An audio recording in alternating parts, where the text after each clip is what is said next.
Ever heard about a fashion story that ends up in a courtroom? Yeah, this one's a wild ride, and it all comes from an article we found in ABC 7 News. Sounds juicy. What's the gist? Well, we're talking second chances, right? The kind that come back to bite you when you least expect it. Okay, I'm intrigued. Lay it on me. So picture this. Santa Rosa, California. Richard Jones and his husband are just trying to make ends meet. Richard's got Parkinson's disease, and they could use some extra cash. So they decide to rent out a room in their house. Seems pretty straightforward so far. Lots of people rent out rooms. What's the catch? Well, the catch is their new tenant, Nick Gruber. Ring a bell. Gruber. Wait a minute, is that the former model? The one who used to date? Ding, ding, ding! We've got a winner! Calvin Klein's ex living right under their roof. You've got to be kidding me. Talk about a blast from the past. I bet they didn't see that coming. That's the thing, though. It sounds like they did. The article made it clear that Richard did his homework. He knew about Gruber's past, the whole 9 yards, but he believed everyone deserves a second chance. Well, that's a charitable outlook, but risky, right? Especially when you're talking about someone with that kind of history. Tell me about it. But at first, it seemed like things were going smoothly. Gruber played the part, said he was single, trying to put the past behind him. Oh, you know how this goes. The calm before the storm. So what happened? Did things go south? You better believe it. Neighbors started noticing strange things, cars coming and going at all hours, unfamiliar faces. Yikes. That's never a good sign, especially for someone like Richard, already dealing with his health. It's like, talk about adding stress to an already tough situation. And it just kept escalating. The article made it sound like Richard's house was practically vibrating with suspicious activity. And then, bam, the police raid the place. Whoa, hold up. A police raid? Now we're talking serious business. What triggered that? Did they have a warrant? That's where things get really interesting from a legal standpoint. See, Gruber was on probation from a previous offense. Ah, I see where you're going with this. So the police had more leeway to search the house because of Gruber's probation status. Exactly. They could get away with a warrantless search, something they probably couldn't have pulled off under normal circumstances. So picture this. The cops are inside the house, right? And they make their way to Gruber's room, and what do they find? Let me guess. Drugs. Bingo. But we're not talking about a little baggie here. We're talking 9 pounds of methamphetamine. 9 pounds. Yeah. That's a serious stash. You don't exactly stumble upon that much meth by accident. Tell me about it. And it gets worse. They also found a gun in his safe. A gun and nearly 10 grand in cash. Oh boy, that changes things. Talk about a recipe for disaster. A firearm mixed up with that much meth. The feds probably had a field day with this one. And through it all, you have to remember that Richard and his husband, they were totally clueless. They had no idea what their tenant was involved in. It's just mind-boggling. One day you're a homeowner trying to make ends meet, the next you're caught in the middle of a drug bust. Yeah. Talk about bad luck. It's like something out of a bad TV movie, right?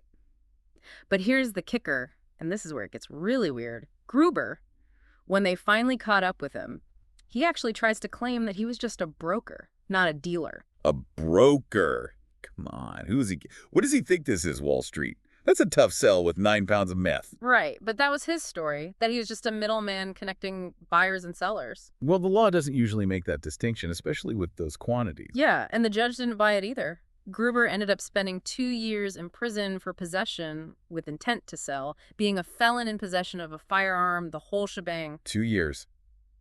Sounds about right, given the charges. So I'm guessing this is where Richard and his husband finally catch a break, right? Time to move on, put this whole nightmare behind them. You'd think so, wouldn't you? But this is where the story takes another crazy turn.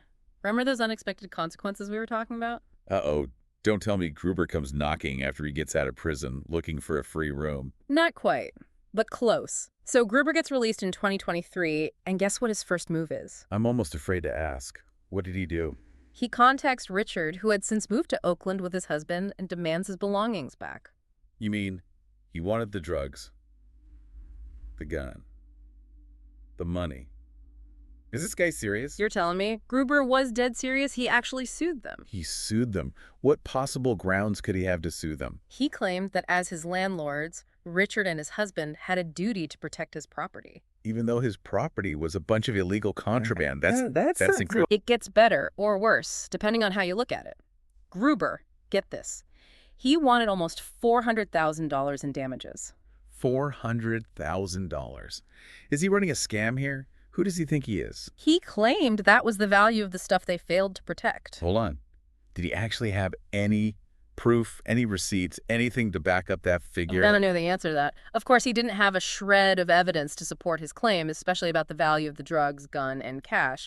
And the judge wasn't born yesterday, so what happened? Did the judge actually believe this guy? Well, the judge did end up siding with Richard, but, and there's always a but, right? There's always a catch. Let me guess, he still had to pay something. You're catching on. Yeah, the judge ordered Richard to pay Gruber $8,700. $8,700. Are you serious? It was a much smaller amount than what Gruber was trying to get. The judge basically said, nice try with the drug money, buddy, but I'm not that dumb. Yeah. But, there's still this whole landlord-tenant thing. Oh, right. Like he had some kind of obligation to keep Gruber's stuff safe, even if it was a pile of illegal contraband. Exactly. The judge said there was some negligence there on the part of the landlords for not securing Gruber's stuff. It doesn't even matter that the stuff was bad. It's the principle, which in this case just feels wrong. Poor Richard. First, he gets mixed up in this crazy drug bust, and then he has to pay the guy who turned his life upside down. It's just, makes my blood boil. This whole thing must really mess with Richard. It's like adding insult to injury, having to deal with all of this while managing Parkinson's. The article mentioned how all that stress from the case made his Parkinson's worse. He even said it brought back a lot of bad memories. It's just not right.